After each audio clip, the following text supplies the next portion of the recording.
Io sono la musica africana, io sono la musica napoletana, capito? È tutto dentro di me. Perché io sono figlio d'americano e chiaramente questo connubio è un fatto naturale, no?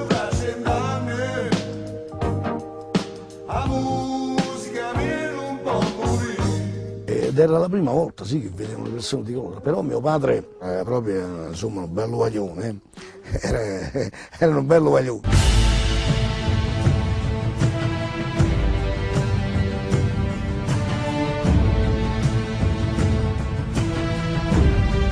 È il 1943, gli anglo-americani occupano Napoli, inizia così la liberazione dal nazifascismo. Tra le truppe impegnate arrivano anche i soldati di colore, ma a Napoli la popolazione, terribilmente provata da anni di guerra, accoglie con grande entusiasmo i soldati americani, bianchi e neri. Tra questi, un giovane soldato di colore del North Carolina, James Smith, incontra una ragazza napoletana e, come spesso accadeva allora, se ne innamora. Da questa storia d'amore nasce il grande sassofonista James Senese. Poi queste sono connubi alla quale tu non puoi, cioè è un fatto di, capito, di interplay, come vogliamo chiamarli, capito? Cioè tu conosci una donna che sia nera, bianca, gialla, verde, ti piace, quello è l'amore puro, no? Insomma, capito?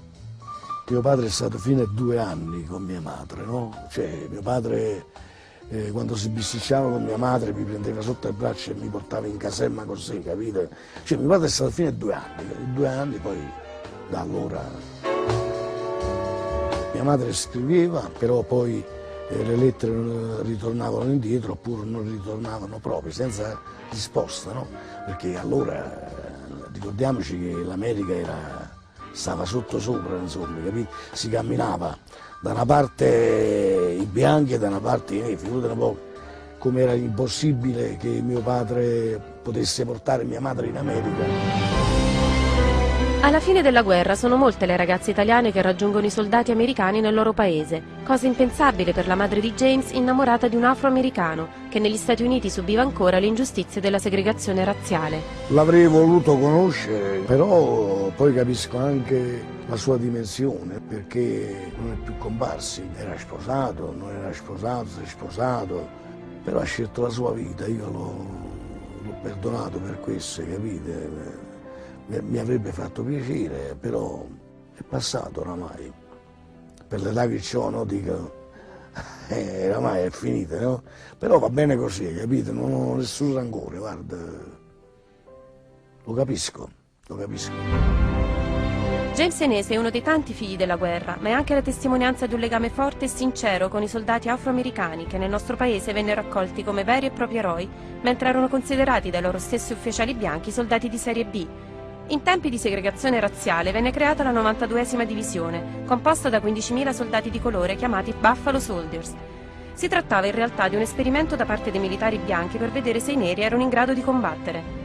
Ma il sacrificio pesantissimo pagato da questi uomini per la liberazione del nostro paese è stato valorizzato solo di recente anche grazie al film Miracolo a Sant'Anna del grande regista afroamericano Spike Lee, che ha voluto coinvolgere nelle riprese in Italia anche ragazzi afro-italiani. Spike Lee è uno dei miei registi preferiti, anche perché diciamo, è l'unico, credo, che parli delle nostre gesta o che comunque sia parli dell'uomo nero nel contesto della nostra vita sociale o che parli dell'uomo nero, di quello che ha fatto in precedenza per arrivare a quello che adesso diciamo, la nostra emancipazione. Conoscevi la storia dei Buffalo Soldiers? Io sapevo che erano i Buffalo Soldiers, ma io neanche avevo saputo che i Buffalo Soldiers avevano combattuto in Italia. Io sapevo che esistevano, però tramite la canzone di Bob Marley. Da piccolo in un episodio di Tex Willer la prima volta incrociai la storia dei Buffalo. Erano ben accolti perché gli americani avevano un cuore molto grande, capito? No? Cioè, voglio dire, gli americani militari come mio padre facevano del bene, no? Portavano da mangiare, si facevano voler bene, capite? Portando da mangiare, portando cioccolato, portando fagioli, portando tutto quello che loro avevano in caserme, capite? Facevano queste cose qua, però per un fatto naturale, capite? Non per un fatto per farsi accettare, in poche parole, perché sono proprio così.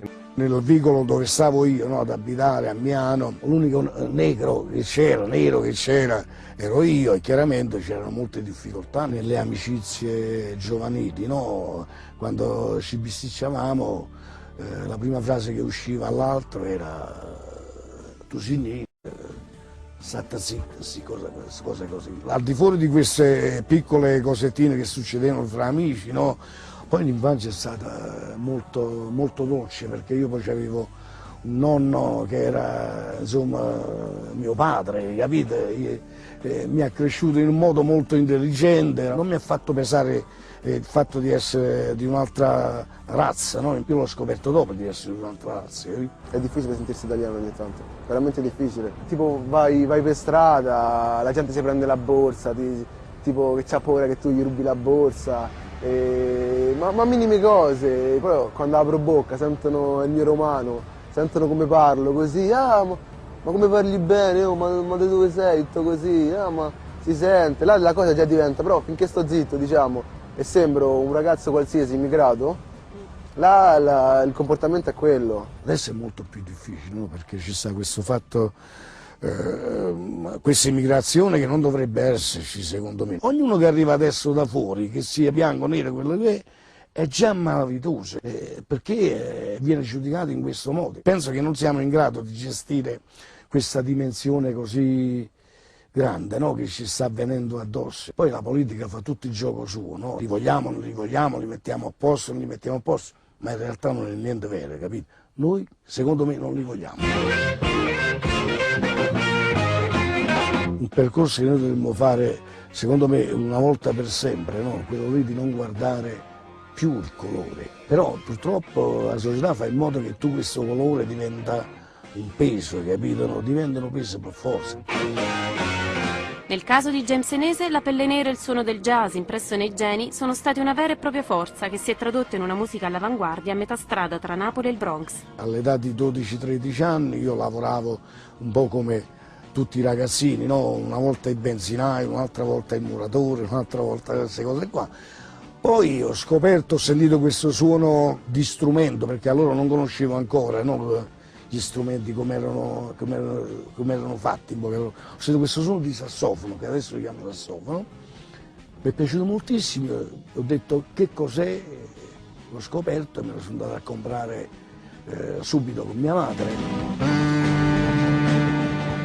L'esordio con la sua prima formazione, gli Showmen, ha rivoluzionato la musica con il rhythm blues all'italiana, ma è all'inizio degli anni 70 con Napoli Centrale che propone una straordinaria sintesi tra il patrimonio jazzistico americano e la cultura mediterranea e partenopea. Io ho preso istintivamente delle frasi jazzistiche, però con della melodia napoletana e messo insieme per un fatto sempre naturale, ed è uscita una cosa stranissima, capite? È uscito un linguaggio che era napoletano però evoluto.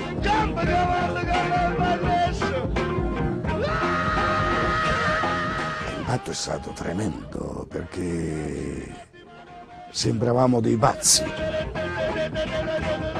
James è un fatto strano, capite se vuoi, in questa Napoli molto diversa, no, da quella che è. Però certamente James secondo me è quello che è riuscito di più a sintetizzare il linguaggio napoletano, capito? A fare la rivoluzione veramente per quello che è il linguaggio napoletano. Il riscatto è stato che dopo aver scelto la musica mi sono liberato in parte di tutti questi pregiudizi. Anzi, gli ho dato qualcosa in più, no? Cioè, ho fatto rinascere il mio paese, che era un paesino nascosto, insomma, in poche parole, capito? Quando poi è uscito James, insomma, è stato un bel fatto.